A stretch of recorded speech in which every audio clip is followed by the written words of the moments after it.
All right, Chris Cuomo here. Welcome to NewsNation. This is where right and left come to be reasonable, all right? Now, I am following breaking news tonight. 10 inmates, I can't remember the last time I heard of a number like this. 10 inmates escaped a New Orleans prison. Only one has been captured. They're all considered armed and dangerous. They escaped just a couple of miles from the French Quarter. It's packed with tourists and students. I got video of the actual escape and pretty good details about how they did it. And I'm going to take it through, but not at the top of the show because they haven't caught anybody else. So I'm not going to fake urgency with it, all right? But I am going to talk about it in a different way than I'm hearing anywhere else. I think there's a chance that this is going to happen a lot more.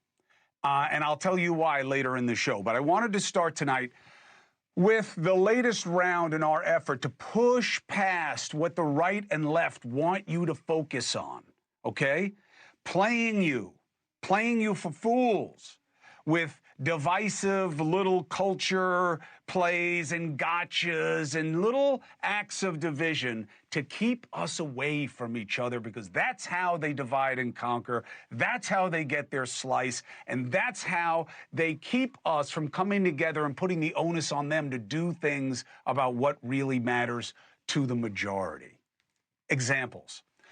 Claiming 86-47 means kill Trump is crap, okay? It's not what it means. Google 86. I'm not defending Jim Comey. I think he's a jerk, okay? 86 comes from the early 1900s as slang to quit something or lose it.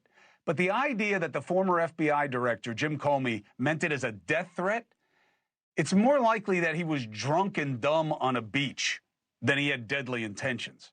And remember, if you want to talk about Comey going after a politician, I don't know how Trump can think nobody's going to remember the favor that Comey did him right before Election Day that absolutely hurt Hillary Clinton. The letter that Comey put out was the best thing that happened to Donald Trump in that election, other than running against Hillary Clinton, who checked every box for you guys of what you didn't like about the establishment. Comey was disastrous for Clinton. I don't know why Trump is trying to pretend he's a victim. Yeah, look, I get it. He doesn't like being insulted. Comey has been taking a crap on him ever since he left office. He testified against him. He wrote a book about him. I get it. But come on. That's not what this is about. And anybody who's talking about it that way knows that they're distracting you. Don't waste time investigating that. Use the time investigating why the government is hiding from us, the people who pay for it, when it comes to UAPs. You want to investigate something and what's behind it? Investigate that for real. Another distraction. And remember, again, the parties do this on purpose, okay? It helps them keep us focused on stupid things. So here comes the tape of Biden acting like an old man with a bad memory for specific dates, which, God forbid, you've had to live through what my family has, is not uncommon, okay? And I watched a man who, you can say whatever you want. I would be very impressed if people could find me a lot of men who equaled or bettered my father's intelligence. And he started to forget things. He was still mostly there most of the time. But I know what was going on with Biden then, and so does everybody else, including the special counsel. Hur came out of that interview. He didn't say Biden has amnesia or dementia or aphasia or he shouldn't be able to serve. He didn't say anything like that. He said he's not going to make for a good witness because he's just going to seem old and sympathetic because he can't remember things. Okay? Now this whole Biden cover-up or his illness, these journalists who hang out with his staffers pretending they didn't know anything about his situation. Look, he was old and on the fade then. That's your answer. It's not a disease. There's not some smoking gun that he had been given a diagnosis that he was hidden from. It's all BS. And now people are trying to look like they're better than they were in the moment. Just please focus on bringing better jobs here. You want to have a conversation about what really matters? Focus on that. Every moment they don't lets you know they don't really care about it. You're talking about Biden's brain capacity? Give me a break. The $4 million plane from Qatar. Why are we obsessing on this as a bribe? It was out in the open. That's not how bribes work, okay? Now, you want to be truthful? You want to be reasonable? Here's the reasonable take on it. You know why Qatar never offered anything like this to any other president? Because they knew no other president would be so easily flattered. okay? But the left making so much of this is unreasonable, okay? And it's distracting from what really matters about Qatar right now. The deal to buy hundreds of Boeing jets, $100 billion or something like that, if that happens, that's your headline, not this stupid plane. And this hundreds of billions in investments, look, I don't know. This is not a region that is easily trusted, okay? 9/11, those guys didn't come from Iraq, okay? The main organizer and almost all the guys came from Saudi Arabia. Saudi Arabia, the guys with the headdresses on, they are the ones that export the most dangerous form of extreme Islamism, Wahhabism, in the world. So trusting them is a crapshoot, and that's why a lot of people stayed away from them. But if the deals materialize, it's good, and it certainly matters a hell of a lot more than the plane, okay? But let's be honest, nobody's stepping on the good news about the Middle East trip more than our president. I've never seen him swing and miss worse than by going after the boss. Bruce Springsteen is highly overrated, not talented, and dumb as a rock. This is the stupidest shite I've ever heard Trump say. Literally, I've never heard him say anything that is less moored to reality. What would make the president so off base? Two things. First, Springsteen saying this. In my home, the America I love, the America I've written about, that has been a beacon of hope and liberty for 250 years, is currently in the hands of a corrupt, incompetent, and treasonous administration. Treasonous? I don't agree. But Trump is nobody to get touchy about hyperbole, okay? Springsteen is a freaking icon, and we all know it. And he's not just an icon of music, he's an icon of Americana. And he's got a slew of MAGA fans, I guarantee it. You ever been to his concerts? Okay? Look, this is a reason that supporting the president is hard for a lot of people to defend, all right? And I have to tell you, I picked this example not just because it's such a no-brainer that he's wrong about Springsteen. I don't care about the guy's politics. You know, it's about his music. But here's why I pointed out. Trump has to know that he's saying something about Springsteen that is wrong, okay? It has to be that he knows.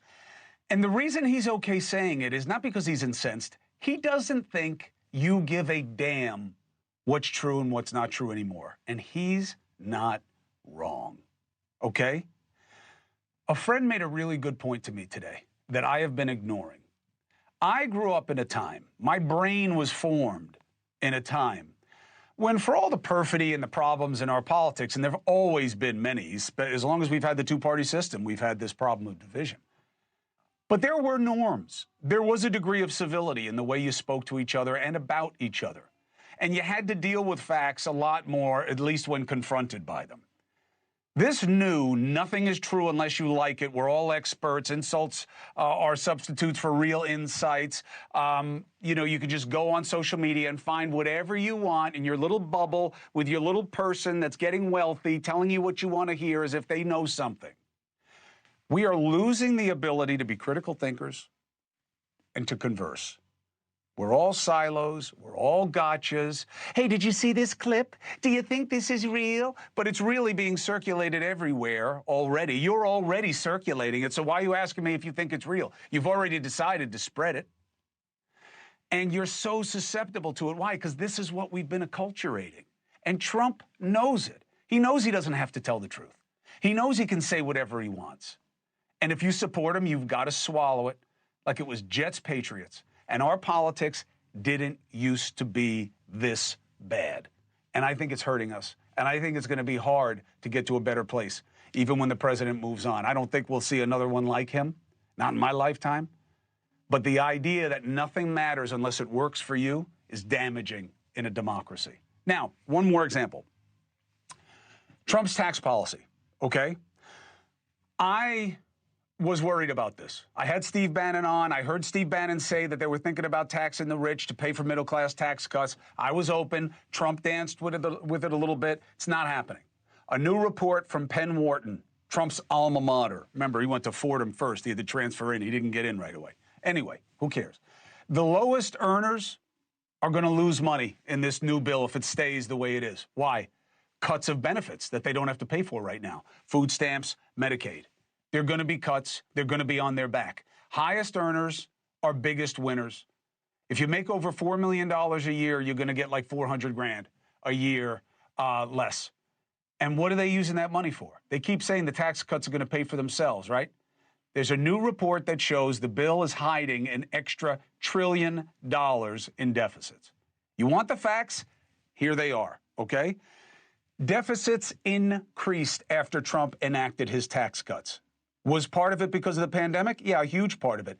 But so was the money that you supposedly had in your pockets after it was because of the pandemic payments, right? Corporate tax receipts went down in the first 2 years after Trump's tax cuts were enacted. Only after the pandemic and the stimulus checks and inflation skyrocketed, that's when tax revenues went up. That's when you guys had more money in your pockets because we gave it to you, okay? We all gave each other money.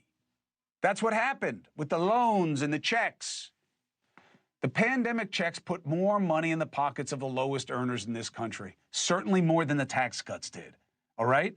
I am in favor of a tax cut targeted for the right people at the right time and paid for by the right people at the right time and used the right way. I get why people who have a lot of money don't want to pay more in taxes when they don't believe the government uses them right. But this bill is not doing what they said it would do in its current formulation.